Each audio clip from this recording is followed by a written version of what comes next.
morning everyone. Myself Amit Jainwal, faculty in JMC Group of Institution. Today is my topic is infection control in operation theater.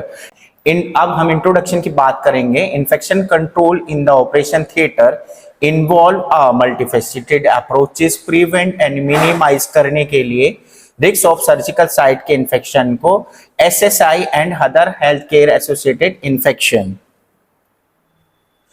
All staff working in the theater should remove outdoor clothing before wearing the theater's uniform. यानी कि जो हमारा staff है उसको remove करने चाहिए बाहर के कपड़े.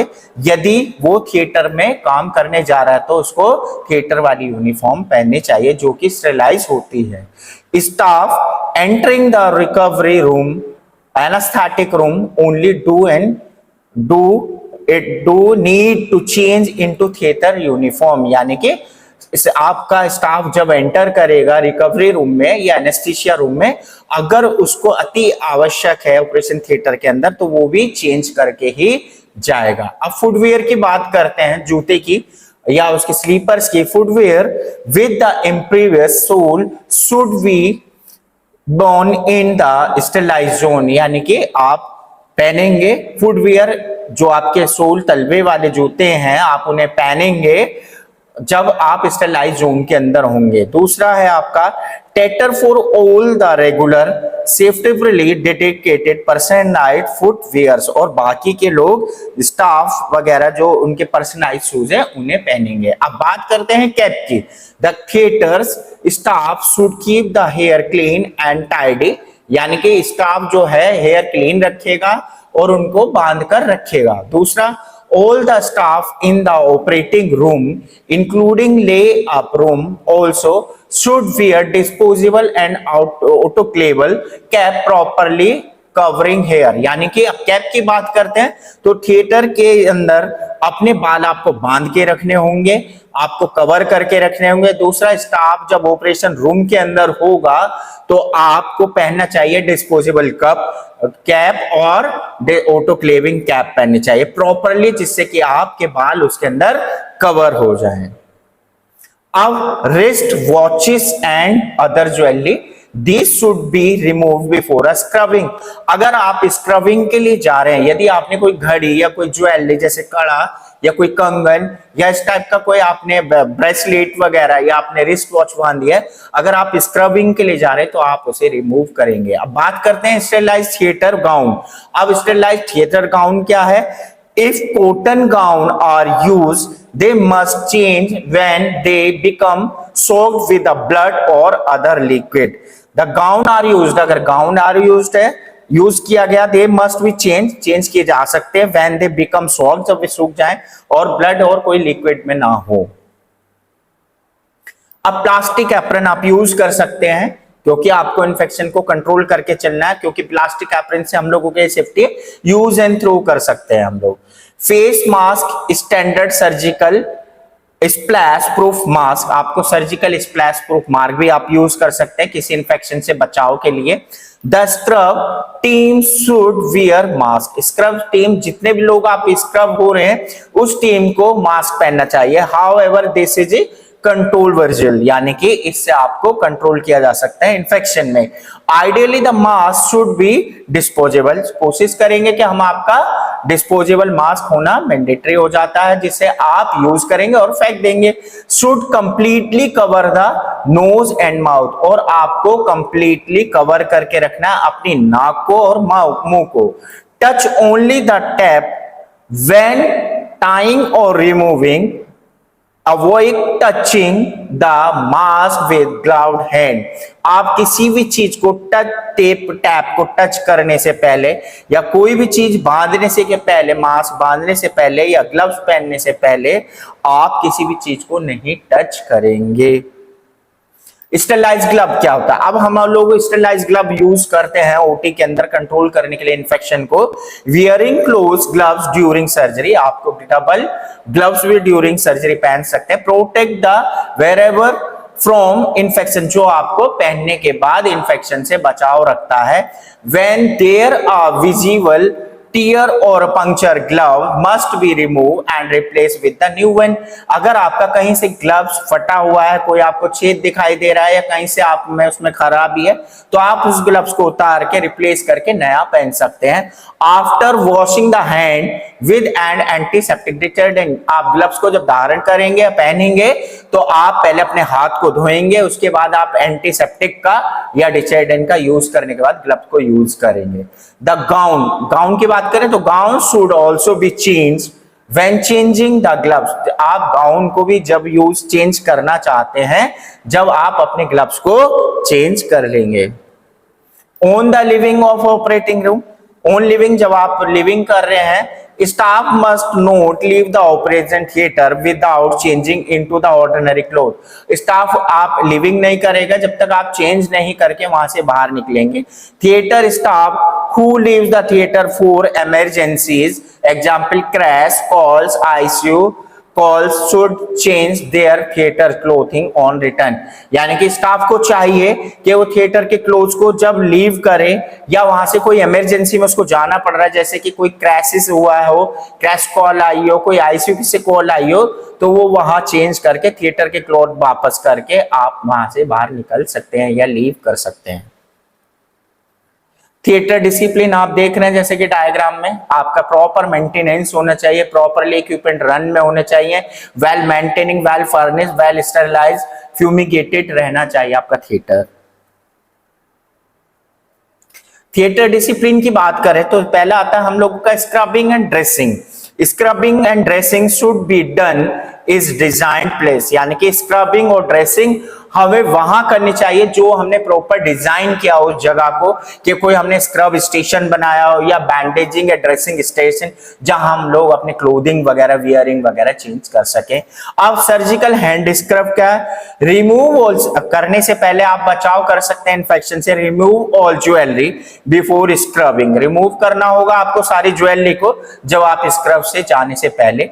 Nail brush should be used only for the first hand wash of the day to remove debris from the underneath nails। आपको नेल ब्रश शुड भी यूज करना चाहिए जिससे कि कोई मैल, कोई कीटाणु हम लोगों के साथ ना रहे, और आपको अंडर नीथ नेल यूज करना चाहिए और नेल प्रॉपर कटे होने चाहिए। अब बात करें सर्जिकल हैंड स्क्रब की, the disinfection process should cover all areas OT the hand and four arms.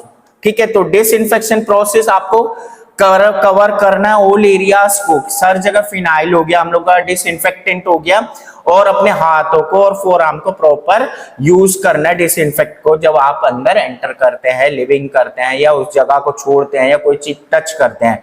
Do not use brushes, आपको ब्रशेस का यूज नहीं करना है। Hand should be held high while washing with water, आपको हाथ ऊपर held करके रखने हैं जब आप वॉशिंग पानी से धो रहे हैं। Initial scrub should last 2-3 minutes आपको करना, स्क्रबिंग करना चाहिए। In between cases scrubbing should be last for 2 से 3 मिनट के लिए आपको करके चलना चाहिए। Discipline in the theatre, entry क्या है, अब एंट्री आप एंटर करते हैं आप तो कीप टू अ मिनिमम, आप कीप कम से कम रहिए। डोर एंड विंडोज कम से कम रखिए। Door should be kept close while operating, अगर आपका कोई ऑपरेशन या शल्य चिकित्सा चल रही तो आप डोर को बार बार बंद रखकर चलना पड़ेगा। Minimum door opening and closure, आपको कोशिश करनी है कम से कम दरवाजा खुले, कम से कम दरवाजा बंद हो, ये हमारे थिएटर के डिसिप्लिन में आता है। आप थिएटर का behaviour, the number of people inside the theatre should always be kept to a minimum, यानी कि आप लोगों की संख्या को थिएटर के अंदर हमेशा कम रखने चाहिए, बहुत मिनिमम संख्या में हम लोगों की एंट्री होनी चाहिए। Have everything ready before starting, आपकी सभी चीज तैयार रहनी चाहिए if you are going for the surgery and washing and scrubbing in the operation theatre. Unnecessary movement in the out of theatre and other staff during operation should be avoided, आपको क्या करना है कि किसी भी अननेसेसरी आने जाने वाले व्यक्तियों का आना जाना ये सब आपको बंद रख के चलना है, अदर स्टाफ का बंद रख के चलना है। ड्यूरिंग यदि आपका ऑपरेशन चल रहा, कोई सर्जरी चल रही हो तो आपको ये सब चीज अवॉइड करके चलनी है। मैनेजमेंट और infected patient, Ward staff should inform the hand and surgical forearm for the infection risks of the particular patient, MRSH, HIV, HBP। यानी कि वार्ड स्टाफ को क्या करना है, should inform the head of the surgical team का कोई भी head है of any infection risk particular patient. अगर आपके पास कोई पर्टिकुलर पेशेंट HIV का, MRSA का या HBP का कोई पेशेंट आया है तो आप वार्ड के स्टाफ को इन्फॉर्म करके रखेंगे या सर्जिकल टीम को इन्फॉर्म करके रखेंगे। सर्जिकल और non infected patient example MRSA should be perform at the end of the list. यानी कि उसकी हमें HIV के, MRSA की कोई भी सर्जरी लेनी है तो अपनी लिस्ट को लास्ट में लेकर चलेंगे, उस सर्जरी को हम लिस्ट के लास्ट में रखेंगे और उस सर्जरी को लास्ट में परफॉर्म करेंगे। अब स्टोरेज ऑफ इक्विपमेंट, अब हमें रख रखाव स्टोरिंग करने का क्या करना है इक्विपमेंट को। Equipment should be kept a minimum, instrument हम लोगों को कैप्ट करके रखने मिनिमम तरीके से। Example operating table, operating light और autoclaving, anaesthetic machine, suction apparatus and trolley को मिनिमम संख्या में तरीके से आपको मैनेज करके रखना है। Sterilise pack should be kept in a cabinet in or with a wall fitting lid. यानी कि sterilise pack should be kept करके रखना किसी कैबिनेट के अंदर जिससे कि आप लें और उस बॉक्स से उठा सकें। Laying up the trolleys in the advance and रिक्स, यानी कि लाइंग अप ट्रॉली भी एडवांस इन रिक्स पर रखनी है कि आपको कोई इमरजेंसी होती है, लाइंग अप ट्रॉली को आप उठाएंगे और एडवांस में यूज कर सकेंगे। Wrapping tube are removed in the operating room immediately before used. यानी कि रैपिंग का तरीका, अगर आपको इमरजेंसी में कोई रैपिंग ड्रेप्स वगैरह की कोई जरूरत पड़ती है, रैप करने की जरूरत पड़ती है तो आप उसे इमीडिएटली यूज करेंगे। थिएटर क्लीनिंग, अब उसकी साफ सफाई, थिएटर की जर्नल क्लीनिंग क्या है, डेली क्लीनिंग करके चलेंगे at the end of the list or when necessary. Example soiling of the floor should be wet, mopping using the detergent and water. यानी कि डेली क्लीनिंग करेंगे, हर चीज को पूछ पुछावा करके रखेंगे, रख रखाव से रखेंगे, झाड़ पूछ करके रखेंगे, डस्टिंग करके रखेंगे। फ्लोर आपका प्रॉपर तरीके से वेट मोप, गीला पोंछा लगने के बाद आप उसे डिटर्जेंट या वाटर से यूज करेंगे। Dedicated should be use for the use for each area of the theatre. यानी कि मोप्स आपके हर प्रॉपर एरिया में लगना चाहिए। वॉश मोप्स इन द सोपी वाटर ड्राई एंड सनलाइट, आपको सोपी वाटर के अंदर वॉश करके पोंछा लगाना है और सनलाइट की धूप आने देना।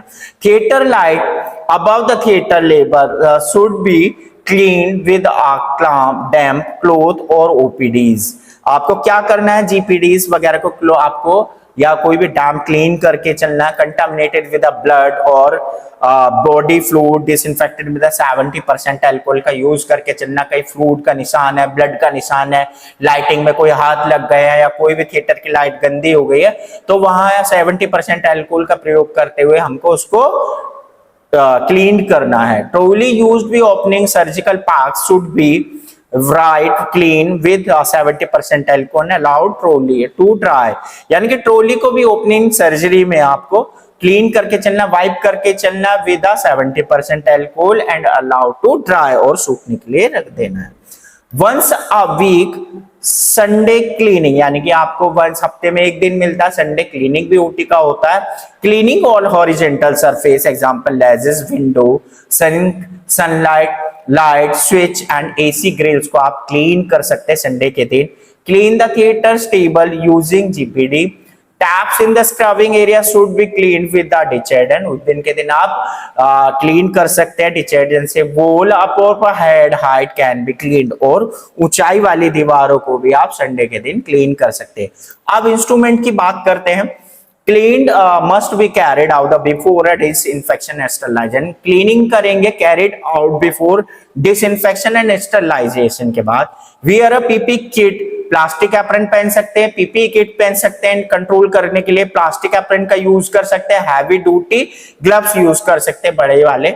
ऑल इंस्ट्रूमेंट आर या use example for separate access should be washed with the GPD and running water, preferably water, यानी कि पानी से अच्छी तरह धोने के बाद जिन इन औजारों को हमें डेली यूज में दोबारा लाना है, उन्हें आप डिटर्जेंट के द्वारा या रनिंग वाटर के द्वारा, और आप उसको बढ़िया तरीके से यूज कर सकते हैं 45 डिग्री के टेम्परेचर पर। This thing should be deep enough to completely immerse the equipment, ठीक है, और take instrument apart fully and immerse all apart warm water with detergent. कोई भी इंस्ट्रूमेंट है उसका पार्ट है फुली इमर्स करना है उसके और पार्टों को गर्म पानी से और डिटर्जेंट में। Follow the manufacturer instruction, follow करना है जितनी भी मैन्युफैक्चरिंग की इंस्ट्रक्शन आपको दी गई हैं। Ensure all visible soiling is remove, आपको भली भांति एंश्योर करना है कि उसकी सारी धूल मिट्टी हट गई हो और अब हमारा रिमूव हो गया हो, कोई हम पे उस पे डस्ट ना दिखाई दे, बिल्कुल क्लीन हो गया। Rinse and dry the instrument, हमें उन्हें खंगाल के रिंस करके रखना है। Inspect to ensure the instrument clean, inspect करना है उनको क्लीन करने के बाद। Keep cleaning equipment brushes and cloths clean and dry between use, आप क्लीन करके रखेंगे इक्विपमेंट को ब्रश से या क्लॉथ से, उसे भी आप धोकर सुखाकर तरीके से बाद में यूज कर सकते हैं। पैक इंस्ट्रूमेंट और CSSD, पैकिंग का और CSSD का एक तरीका होना चाहिए कंट्रोल करने के लिए। Make sure to put steri tape inside and outside of the tape and इटलाइज, यानी कि जिस दिन आप कोई भी स्टरलाइजेशन के लिए अपना आर्टिकल इंस्ट्रूमेंट दे रहे हैं CSSD के अंदर, वहां स्टेरी टेप का यूज हो और कितने टाइम तक हमारा ऑटोक्लेविंग हुआ है, जिससे कि हमें प्रॉपर पता चल जाए कि हमारा इंस्ट्रूमेंट स्टरलाइज है और पैक शुड भी ड्राई हो गए हैं। स्टरलाइजेशन जितने भी पैक हैं वो हमेशा ड्राई होने चाहिए after the sterilisation. Suction bottle and tube, tubing change the use and tube wash away the discharge and sterilise, यानी कि चेंज डेली यूज ट्यूब आपको चेंज करना है, वॉश करना है, डिटर्जेंट से स्टरलाइज करना है ट्यूबों को, बॉटल्स को एम्प्टी डेली और when 2.2 above 3 full. Oxygen mask, use GPT to the clean mask and wipe with alcohol, आपको ऑक्सीजन मास्क की बात करें तो अल्कोहल से या GPD से प्रॉपर तरीके से क्लीन करके चलना, साफ करके चलना। If should be a patient with the suspected TB emerge in the hydrochloride solution for the minimum of rinse with the water, आपको हाइड्रोक्लोराइड सॉल्यूशन के अंदर TB के पेशेंट के औजार या कोई भी उस पे यूज किया गया सामान है, आप उसको हाइड्रोक्लोराइड सॉल्यूशन से साफ करेंगे। किडनी ट्रे ऑटोक्लेव करके रखेंगे। ग्लव्स की बात करें तो use sterilise disposable glove for surgical team, हमें यूज करने चाहिए डिस्पोजल ग्लव सर्जिकल टीम के लिए। Use heavy duty gloves for the staff doing the cleaning, जो स्टाफ क्लीनिंग का काम कर रहा है उसे हैवी ग्लव्स यूज करने चाहिए, duty gloves. This should be immerse in the hydrochloride washed and hung to the dry at end of the day, आखिरी के दिन में आप इनको हाइड्रोक्लोराइड से धोने के बाद इनको धूप में सुखा सकते हैं। फुटवेयर की बात करें, wash the soap and water dry regularly least once a week, एक हफ्ते के अंदर आप उसे साबुन से धो सकते हैं, पानी से धो सकते हैं, आप ड्राई करके regularly least once a week आपको धोने चाहिए। If there are spill immediately remove and soak in 1% hydrochloride and send for washing, आप उन्हें डिप कर सकते हैं, स्पिल कर सकते हैं और उन्हें सेंड कर सकते हैं धुलने के लिए। गॉगल्स की बात करें, wash the soap and water, goggles को आपको धोकर रखना चाहिए सोप से, वाटर से। क्लीन विद 70% अल्कोहल, स्वैब करके चलना चाहिए, कोई भी आपको 70% अल्कोहल स्वैबिंग करना चाहिए गॉगल्स पे। नेल्स ब्रशेस का, after you soak in a warm सोपी वाटर रिंस एंड ऑटोक्लेव, आप नेल का जो ब्रश है साफ करने का, आपको उसे धोने के बाद गर्म पानी में सुखाकर निचोड़ कर ऑटोक्लेव के लिए देना चाहिए। अब मैकिन्टोश की बात करें, immerse in 1% hypochlorite then wash with the soap and water, यानी कि आप उसे तो क्लोराइड में वॉश करा के साबुन से या पानी से धो सकते हैं। और हैंग टू ड्राई, आप उसे टांगने के लिए रख सकते हैं, सुखाने के लिए। मेटल और रेड रबर की बात करें यूरिनरी कैथेड के, तो आप उन्हें ऑटोक्लेव कर सकते हैं। इफ दे आर यूजेबल या डिस्पोजल है तो आप यूज एंड थ्रो कर सकते हैं। बकेट, बाल्टियां should be linked with the appropriately covered bin liner, covered होनी चाहिए बिन लाइनर से। At the end of the day, wash with a soap and a water detergent and store interverted to drying. वहाँ पर store के अंदर वहाँ इनको धुलाकर साबुन से साफ करके डिटर्जेंट से साफ करके स्टोर करनी चाहिए ड्राइंग एरिया में, और तब आप यूज कर सकते हैं। Thank you so much.